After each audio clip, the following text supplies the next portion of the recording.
Who needs a central bank? How we got to the US Fed. Hi, everyone, and welcome to another episode of Insights brought to you by Ainslie Bullion and the Gold and Silver Standard. Today, welcome back, Alex, who gave us a bit of a history lesson in the news today, taking us on a deep dive into the origin of the Fed and how it came to be the all-powerful force that it is today. How are you going, Alex? I'm going really well. How are you? I'm very good. Reading the news today, it was one of those great pieces that really just filled in a few gaps for me because you often don't dig past, or sometimes you think you know what went on, but you don't actually dig deeper until someone presents it to you. And that's what I felt was the case today. So let's start off with what was the origin story of the US Fed? Because I found this really interesting. In the news, it read like a story with scoundrels as the leading characters. Arguably, nothing's changed, but we'll get to that later. So they are not the people you would immediately think of as ideal for running your monetary system. Can you give us that sort of background story? Because it's fascinating. So, the second bank of America was actually their third attempt at a central bank. So, they started in 1781. They had the Bank of North America. Then Alexander Hamilton, who we all know through the Yeah, musical. well, that's the one we know about now. So he actually started the first Bank of America in 1791, and then finally, the Second Bank of America was created in 1817. It was chartered in 1816 and started in January 1817.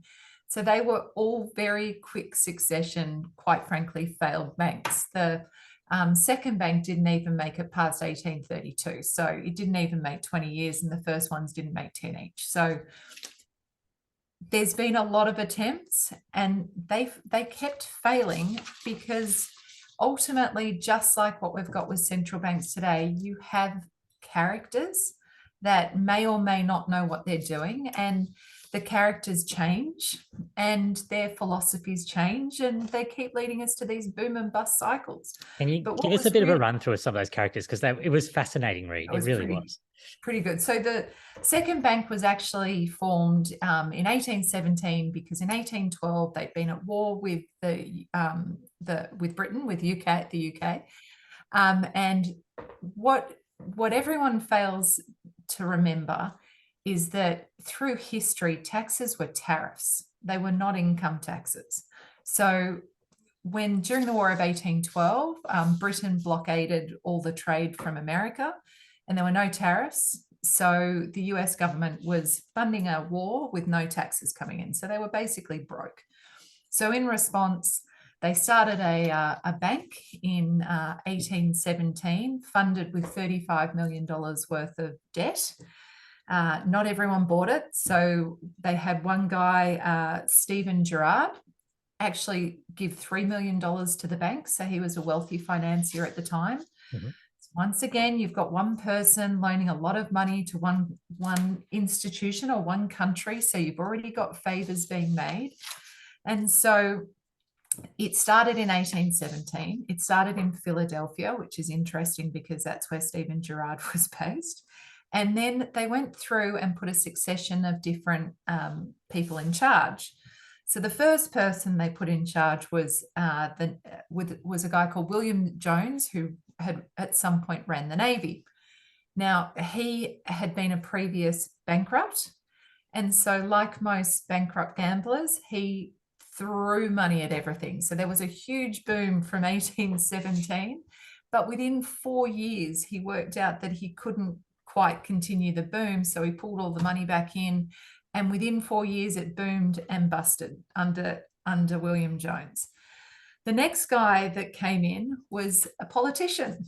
So the politician came in, a guy called Langdon Cleaves, and he went forward and tightened everything. So he started withdrawing money back out of the system. And what that ended up doing was the bank foreclosed on a whole heap of mortgages and became a really wealthy institution that owned the land in America. So he managed to bring all the money, all the land to the bank. So he caused high unemployment and deflation. So this was within 8 years of the bank opening. They boomed, they bust, and now they've got high unemployment and high deflation. So finally, after that, another guy came in. Now I've forgotten his name, but he's come in, and he's from a wealthy Philadelphian family, and he stabilized the banks. It got a bit better. You know, he contracted the money supply and allowed money out when he needed to, and there was a bit more stability in the United States at the time. But you know, he's from a wealthy family. You've got to grease the pans of wealthy people. So Yep.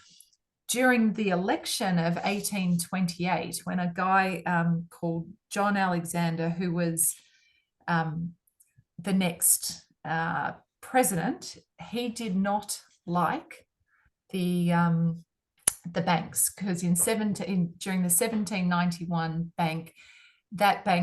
he'd sold some land, got some paper money, the bank went bankrupt, and he had paper money and no land to show for it. So he just had a strong distrust of banks at that point in time, and so went through and didn't want it anymore. So, but what the equivalent Federal Reserve did at that point in time was they supported the opposition. So a guy called John Quincy Adams, they were trying to get elected as president.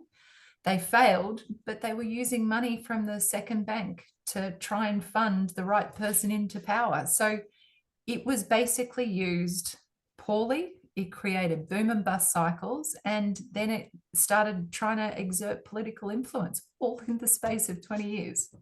That's crazy. And arguably a lot of that hasn't changed. But before we get to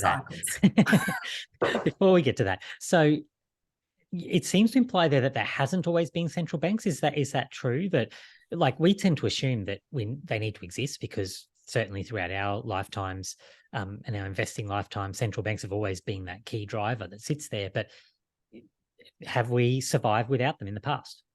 So we did this thing on when the gold standard was last used, probably this time almost last year, when JP Morgan and Rothschilds were all involved in what happened. And that actually proceeded after this second bank collapse. So, you know, all the money, all the federal deposits got put to all the other banks. The second bank dissolved, and 75 years, no central bank. It did eventually lead, I think it was around 1896, I think, when we went back onto the gold standard. So that did happen during that time. But there was no central bank. And you know, the period where they went back onto the gold standard is known as the golden era of the US. So it's more stable than it is now. That's actually almost mind-boggling. And I mean, it's all just a crazy story, right? Like when you consider how corrupt and how just it really reads like fiction, but that's what really happened. Where does that leave us today? Is today's Fed a different beast, or is it more of the same? Because you'd certainly like to think that it's not that level of some of those early players. But then, you know, I don't know. Sometimes you have to question. Well, I mean, the now Federal Reserve was set up by a whole heap of financiers in the 1900s, and one of them was JP Morgan. So, I mean, that bank is now one of the most powerful banks in the world. So are there political favors still going on? Are there boom bust, you know, cycles being formed by people that don't necessarily understand what's going on? Well, pause you right there. Like, are there boom bust cycles caused by people who don't necessarily know what's going on? I mean, that's really the issue we're facing right now, isn't it? Because that's certainly what last year was. You know, we had that bust in a whole lot of things, and then we've got a boom happening now in things like tech stocks and all over the place. So that's pretty compelling. It's pretty compelling to say that the Fed is behind the boom bust cycles that we experience today. I'm sure you would agree with that. Well, totally. And I mean, monetary policy previously was not really around during this period. Yep. But in its own way, these central banks had their own monetary policy because the government would borrow debt, and the government would pay it back with a certain coupon rate, just like today. So ultimately, by default, there was a monetary policy going on, and it created the same thing. I'm going to read a really good quote, which I put in there today. So this goes back to Andrew Jackson, who was the president who dissolved the second bank. So he said, "Gentlemen, I have been a close observer of the doings of the Bank of the United States.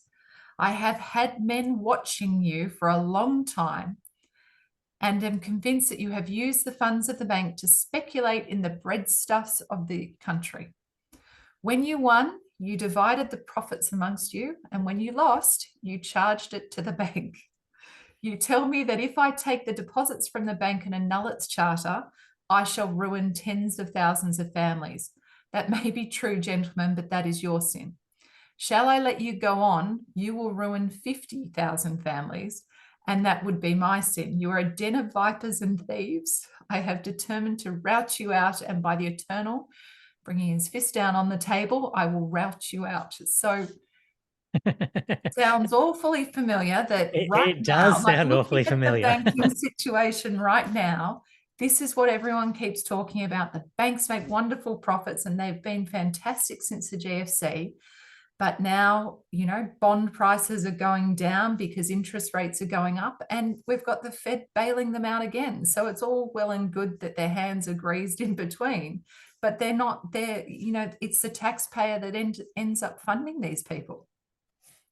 Absolutely. And from that whole story, so we're going right back to that origin, you could argue it really is more of the same, couldn't you? Because you could apply that quote. You shouldn't be able to apply that quote it should not so work well so today. well. You shouldn't be able to. No.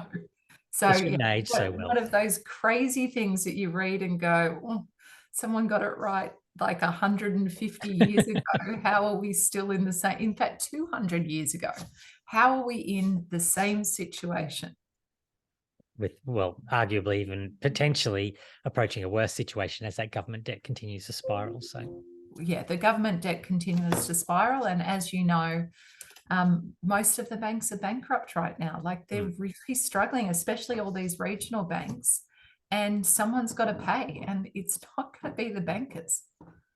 No, it most certainly is not, and it never ends up falling on the banks to be the ones that ultimately pay. So, well, Alex, fascinating trip through history there, and bringing us up to date in where we are today, and certainly some things for us all to think about. So, thank you for that.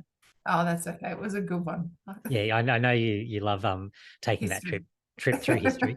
So thanks everyone for watching as well. Remember, if you've got any questions or comments, reach out on those social platforms. That's us for today. We'll be back tomorrow with Branko to discuss all things markets and metals. Until then, have a great rest of the day.